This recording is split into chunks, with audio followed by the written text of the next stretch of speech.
With Christianity comes peace.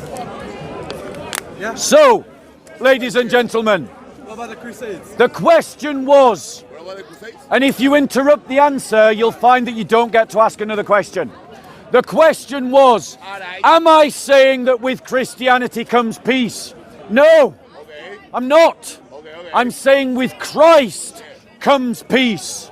But then the question was, Okay. what about the Crusades? Yeah.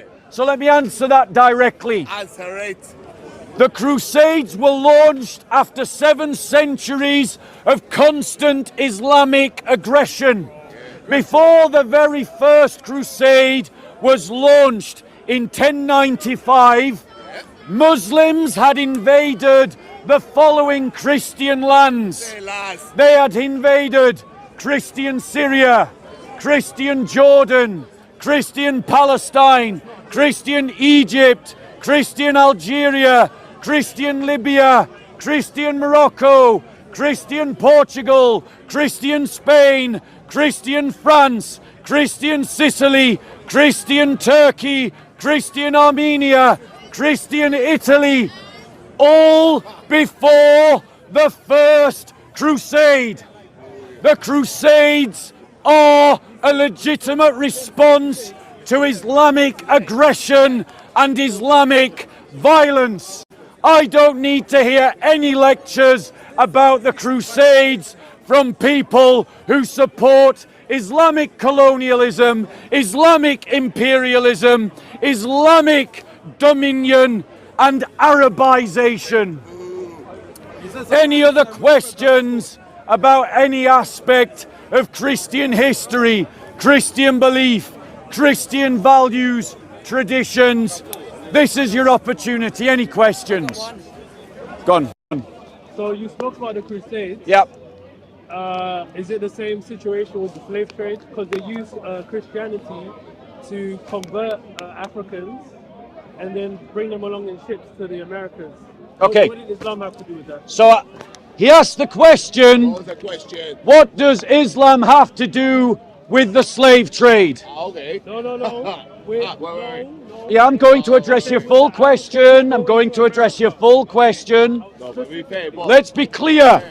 Before the European slave trade of the 1600s, 1700s and 1800s that happened in West Africa, the Islamic slave trade had existed in the Muslim world for nearly 14 centuries prior. For nearly, ladies and gentlemen, for nearly 11 centuries, Muslims had taken slaves across Africa, across Europe, and had taken them into the Muslim world.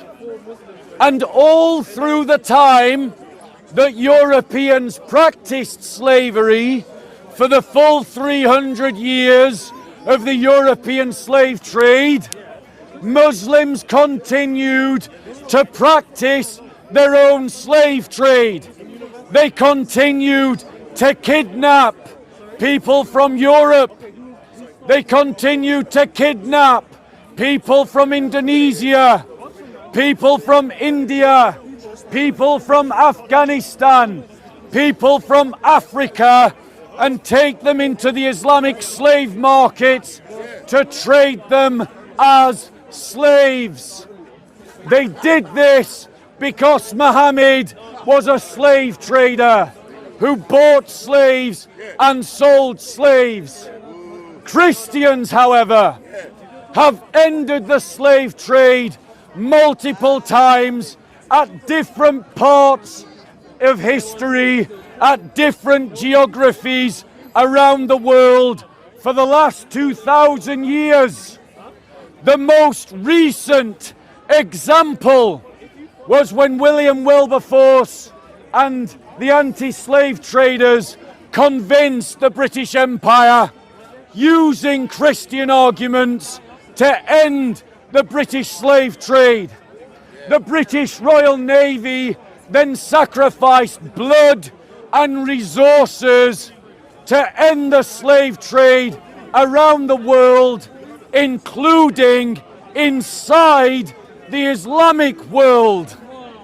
Ladies and gentlemen, 50 years. now notice, the Muslim that asked the question Where is he? didn't even bother to listen to the answer, because that's how they do it.